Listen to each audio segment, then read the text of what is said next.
Hi guys, welcome to MT சமையல். இன்னைக்கு ஈரல் பெப்பர் ஃப்ரை எப்படி செய்யலாம் அப்படின்னு தான் நம்ம பார்க்க போகிறோம். அதுக்கு 250 கிராம் ஈரல் எடுத்து அதை வாஷ் பண்ணி வச்சுருக்கேன். இப்போ நம்ம வந்து கடாயை நல்லா சூடு பண்ணிவிட்டு அதில் ஒரு துண்டு பட்டர் சேர்த்துக்கோங்க. உங்கள்கிட்ட எண்ணெய் இல்லைன்னா நெய் எது இருந்தாலும் ஓகே தான். நான் பட்டர் தான் இன்றைக்கி சேர்த்துருக்கேன். அதோடு நம்ம என்ன பண்ணுறோன்னா பட்டை, கிராம்பு, ஏலக்காய், ஸ்டார் பூ, அப்புறம் பிரிஞ்சி இலை இது எல்லாத்தையும் சேர்த்துக்கோங்க. கட் பண்ணி வச்சுருக்க வெங்காயத்தையும் இதோட நம்ம சேர்த்துக்கிறோம். வெங்காயம் நல்லா வதங்கணும், அதனுடைய ப்ரௌனிஷ் கலர் வரணும் அப்படின்னு சொல்லுவாங்க. அந்த மாதிரி நீங்கள் வதங்கினதுக்கப்புறம் இஞ்சி பூண்டு பேஸ்ட்டு சேர்த்துக்கோங்க. இப்போ வந்து நம்ம என்ன பண்ண போகிறோன்னா ஈரல் இதோட நம்ம சேர்த்துக்க போகிறோம். ஈரலை வந்து இதோட சேர்த்துட்டு இந்த இஞ்சி பூண்டு பேஸ்ட் இந்த வெங்காயத்தோட இதையும் ஒரு நல்லா வதக்குங்க. அப்போ தான் அதில் அந்த இஞ்சி பூண்டோட அந்த ஸ்மெல் போய் இறங்கும். ஸ்மெல் இல்லைங்க, அந்த வாசனை அப்போ போய் இறங்கும்போது அதோட மிளகாத்தூள் மசாலாலாம் போடும்போது இன்னும் சூப்பராக இருக்கும். ஸோ நம்ம அதோடய ஒரு வதக்கிட்டு இப்போ மஞ்சத்தூள் கொஞ்சமாக வீட்டிலையே வந்து குழம்பு மிளகாத்தூள்னு அரைச்சி வச்சுருப்பாங்க, அந்த மிளகாய் தூளை இதுக்கு யூஸ் பண்ணிக்கோங்க. அப்புறம் சோம்புத்தூள் கொஞ்சமாக ஆட் பண்ணிக்கோங்க. இப்போ இதெல்லாம் நல்லா ஈரலோடு மிங்கிள் ஆகிற அளவுக்கு நீங்கள் வந்து நல்லா பரட்டி விடுங்க. பரட்டினதுக்கப்புறம் கறிவேப்பிலை கொஞ்சமாக சேர்த்துக்கோங்க.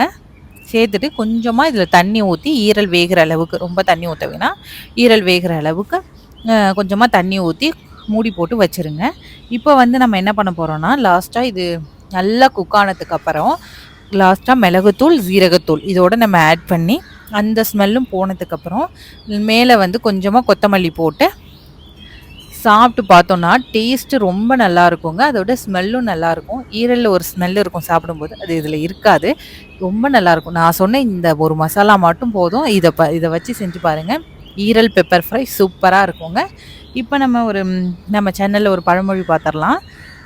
ஆனைக்கு ஒரு காலம் வந்தால் பூனைக்கு ஒரு காலம் வரும் அப்படின்னு கேள்விப்பட்டிருப்பீங்க. ஆனால் பழமொழி அது கிடையாது, தப்பாக புரிஞ்சிட்டு இருக்காங்க. எப்படின்னா ஆனைங்கிறது ஒரு மிகப்பெரிய விலங்கணும், பூனை குட்டி விலங்கு அப்படிங்கிறது தான் நமக்கு தெரியும்.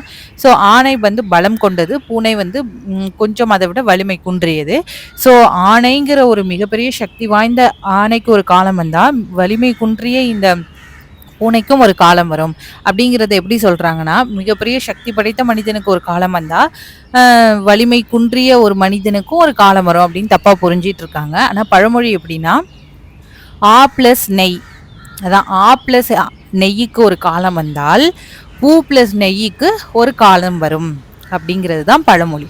ஆ ப்ளஸ் நெய் அப்படின்னா ஆனா மாடுலேருந்து வரக்கூடிய நெய். அந்த நெய்யை நம்ம எப்படி சாப்பிட்லாம்? அதாவது நெய்யை வந்து நம்ம சின்ன பிள்ளையிலேருந்து சாப்பிடுவோம்.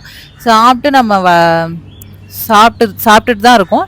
அதை வந்து ஒரு குறிப்பிட்ட வயசு வரையும் தான் நம்ம நெய்யை எடுத்துக்க முடியும். ஒரு 40 வயசு வரையும் தான் அந்த நெய்யை நம்ம எடுத்துக்க முடியும். அதுக்கு மேலே எடுத்துக்கிட்டாலும் உடம்புக்கு ஏற்றுக்காது. 2வது அதனால பெரிய பிரச்சனைகள்லாம் வரக்கூடும். ஸோ அது வரையும் அந்த ஒரு காலம் வரையும் தான் நம்மளை அதால் எடுத்துக்க முடியும் இல்லைங்களா? அதை தான் சொல்கிறாங்க. அந்த மாட்டிலேருந்து வரக்கூடிய நெய்யை ஒரு காலம் வரையும் தான் நம்மளால் யூஸ் பண்ண முடியும். அதுக்கப்புறம் இந்த 40 வயசுக்கு அப்புறம் பூ ப்ளஸ் நெய் அப்படிங்கிறப்ப இந்த இடத்துல நெய்ங்கிறது தேன், பூலேருந்து வரக்கூடிய அந்த தேனை மருந்தாக 40 வயசுக்கு மேலே நம்ம எடுத்துக்கிட்டோம்னா நம்ம உடம்பு நல்லாயிருக்கும்.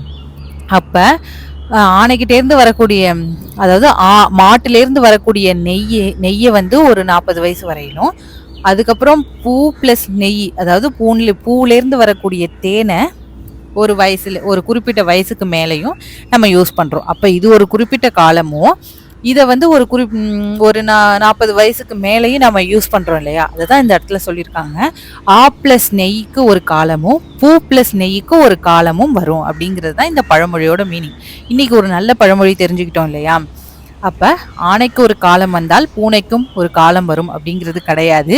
பூ ப்ளஸ் நெய்க்கு ஒரு காலம் வந்தால் ஆ ப்ளஸ் நெய்க்கு ஒரு காலம் வந்தால் பூ ப்ளஸ் நெய்க்கு ஒரு காலம் வரும். இதுதான் கரெக்டான பழமொழி. தேங்க்யூ.